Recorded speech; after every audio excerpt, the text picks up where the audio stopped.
আজকের দিনে কি আপনারা কাজ বন্ধ করে বাসায় বসেছেন? এটা আমার কাজ, এটা আমার প্রফেশন। এখানে আমি নাচ গান করতে আসি না। আজকের দিনে আপনারা কি আপনাদের অফিস যারা অফিস করতেছে, যারা চাকরি করতেছে, তাদেরকে অফিস ছুটি হয়ে গেছে, অফিস বন্ধ হয়ে গেছে? আপনারা কাজ করতেছেন না? যেটার কাজ তো করতেছেন। আর এমন না যে আমি লাইভ বন্ধ করে দিলে সবকিছু ঠিক হয়ে যাবে, তা তো না। আর আমি তো লাইভে এসে আমার কাজ করতেছি, এটা আমার কাজ, আমি আমার প্রফেশন।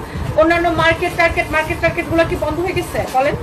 মানে আপনারা এরকম কেন, এরকম অ্যাটাকিং মোড কেন? সবসময় আপনারা আমাদের ফেসবুকে যারা আমরা সেলার বা আমরা যারা অনলাইন সেলার তাদের সাথে আপনারা এরকম অ্যাটাকিং মোডে কেন থাকেন সবসময়? অলওয়েজ কেন অ্যাটাকিং মোডে থাকেন? মার্কেট দোকানপাট কি বন্ধ হয়ে গেছে? বা রাস্তায় যে দোকানপাট বা মার্কেটে যে দোকানপাট সেগুলো কি বন্ধ হয়ে গেছে? সেগুলোকেও বন্ধ করে দিতে বলেন তাহলে আমরাও বন্ধ হয়ে থাকি।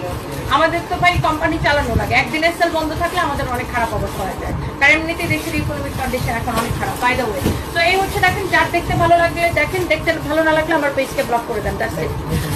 আমাকে কাজ করতে দেন। এইটা যদি কারো লাগে সে এইটাকে নিয়ে নিবে।